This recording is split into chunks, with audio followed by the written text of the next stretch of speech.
अस्सलाम वालेकुम। Social perspectives में जहाँ तक हम क्राइम्स के रीजंस की कॉजेज़ की बात करते हैं तो सोशल पर्सपेक्टिव्स में हमारे पास सबसे पहले जो थ्योरी आपके सिलेबस में इंक्लूडेड है दैट इज़ सोशल और disorganisation theory.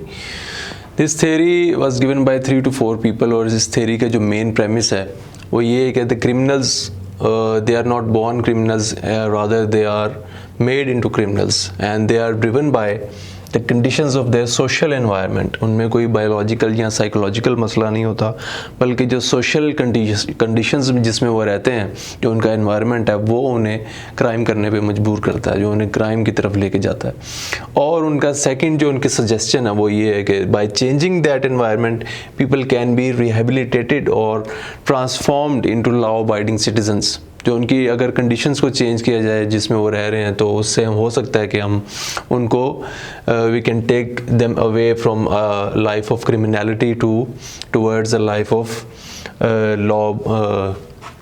Law abiding citizens.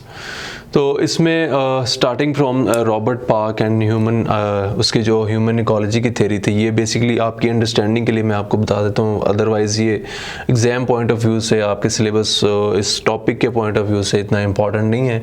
ये बेसिकली ये जो थ्योरी इस बंदे ने दी थी in early 20th century around 1915 to 20।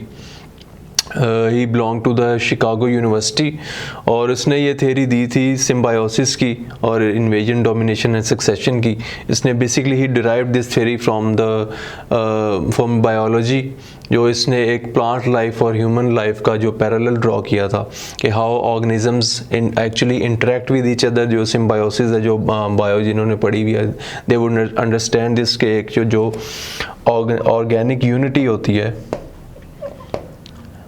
between organisms that enables all the functions to be performed, कि आपस में जिस तरह से वो इंटरेक्ट करते हैं वो इससे जो है ना एक प्रोग्रेस होती है और ऐसा ऐसा जो सारे फंक्शंस हैं वो काम करते हैं थ्रू इंटर रिलेशनशिप। इसी तरह he drew a parallel between plants and humans. उसने ह्यूमन इकोलॉजी ड्रॉ की कि how different humans form different groups and how those different humans actually interact with each other in a single group, and then they form groups, and then they those groups interact with each other in living in a single city. So basically he equated a city with an organism, with a super organism जिसमें एक organic unity है, how different groups are actually interacting with each other।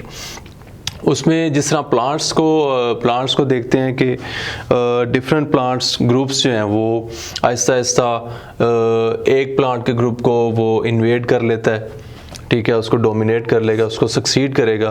उसी तरह he said that इसी तरह human से groups आते रहते हैं सिटी में कि एक ग्रुप आ गया तो उसने दूसरे ग्रुप को डोमिनेट कर लिया, इन्वेड कर लिया, उसको फिर सक्सीड किया।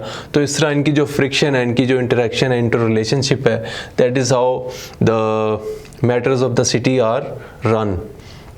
तो इधर से क्यू लेते हुए जो इस थ्योरी का ये इसका मकसद बेसिकली आपको सिर्फ समझाना था how the premise of this social disorganisation theory was set.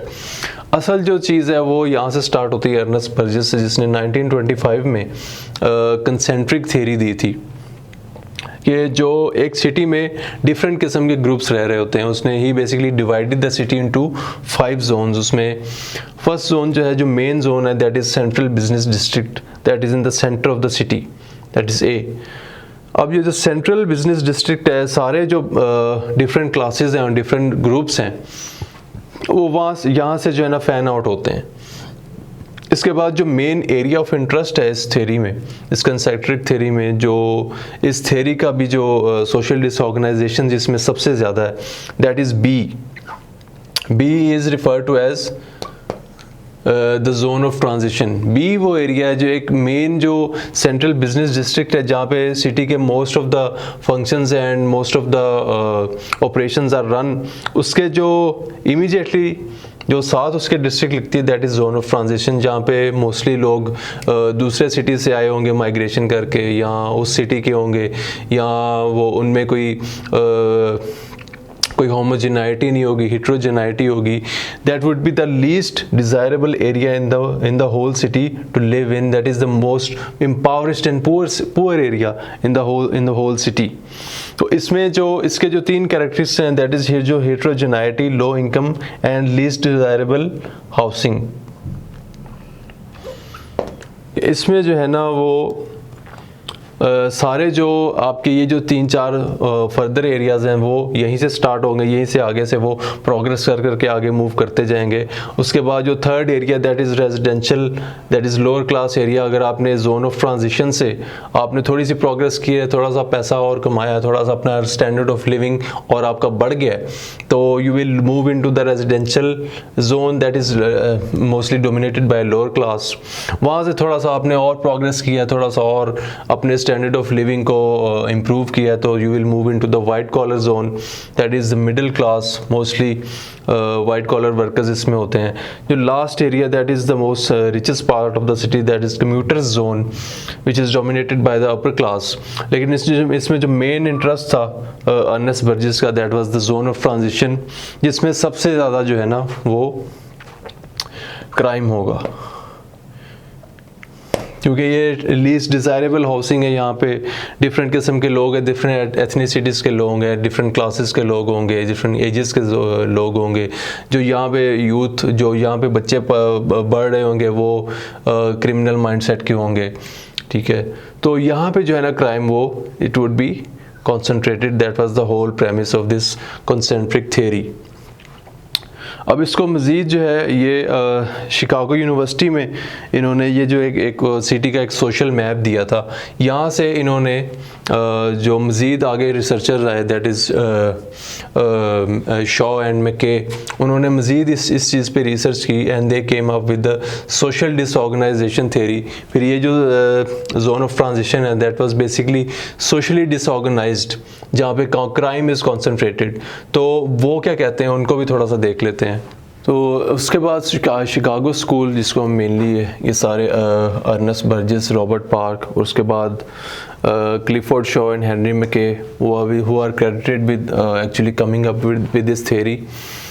उन्होंने Clifford Shaw and Henry McKay ने अर्नेस्ट बर्जेस के जो वो सोशल मैप था उसको ही मज़ीद अपनी रिसर्च का मकसद बनाया, उन पे रिसर्च की और वहाँ पे शिकागो में उन्होंने वहाँ पे स्टैट्स इकट्ठे किए और उस एरिया को स्टडी किया.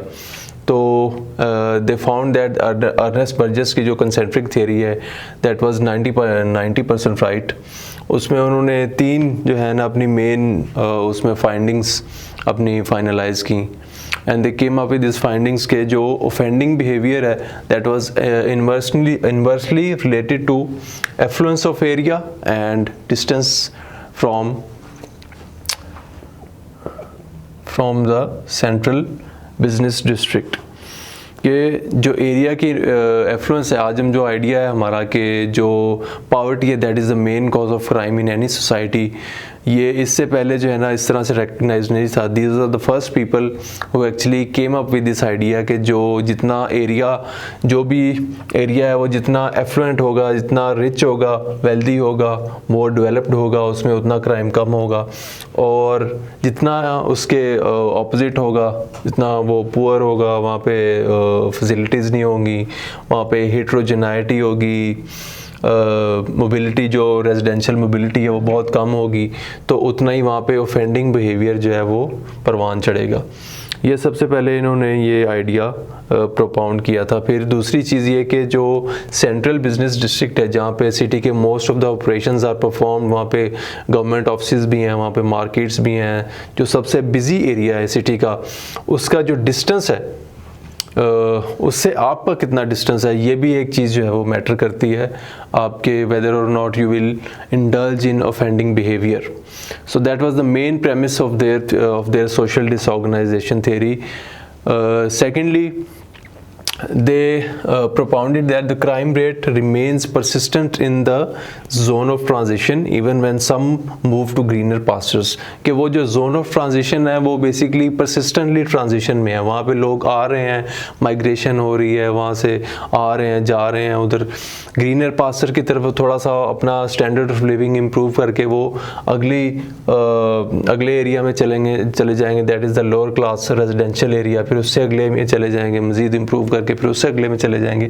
लेकिन वो जो एरिया है that is zone of transition, वो कॉन्स्टेंटली एक जो है ना वो चेंज होता जा रहा है, चेंज होता रहता है, और उसमें जो क्राइम है that is crime rate remains persistent in the zone of transition, उसमें जो है ना क्राइम कम नहीं होता, उसमें परसिस्टेंट ही रहता है, क्योंकि वहाँ पे एज आई ऑलरेडी टोल्ड कि वहाँ पे जो है ना लीस्ट डिज़ायरेबल लिविंग कंडीशंस हैं, it is not very affluent, वहाँ पे जो आपका क्रिमिनल बिहेवियर है उसको उस तरह से डिस्करेज नहीं किया जाता, वहाँ पे जो सोशल कंट्रोल है आपका उसको उस तरह से प्रोपगेट नहीं किया जाता, उसको उस तरह से प्रमोट नहीं किया जाता अमंग यूथ, तो वहाँ पे जो क्राइम रेट है that remains persistent. The third premise of their research was disorganized neighborhoods produce and sustain criminal behavior and pass them on to the youth। कि वो जो zone of transition है that is the most disorganized neighborhood in the whole city, तो it produces and sustains criminal behavior and passes it on to the youth, क्योंकि वहाँ पे youth के पास इतनी अपॉर्चुनिटीज़ नहीं है, इतना वो सोशल कंट्रोल इतना नहीं है, वहाँ पे एक कंपनी उनकी इस तरह की है, वहाँ पे हालात इस तरह के हैं कि वो जो है ना क्रिमिनल्स प्रोड्यूस कर रहे हैं और फिर उनको सस्टेन कर रहे हैं, फिर ज़ाहिर है जो आगे अगली जनरेशन आ रही है वो भी उसी हालात में पल बढ़ रहे हैं, तो वो भी फिर they actually resort to criminal behavior। So this was the main these were the main findings of their research, और उनके ये main premises हैं। तो ये theory बहुत important है criminological व्यू पॉइंट से, इस पे आपको question भी आ सकता है। So we'll study the next theory in your syllabus in the next lecture. Thank you.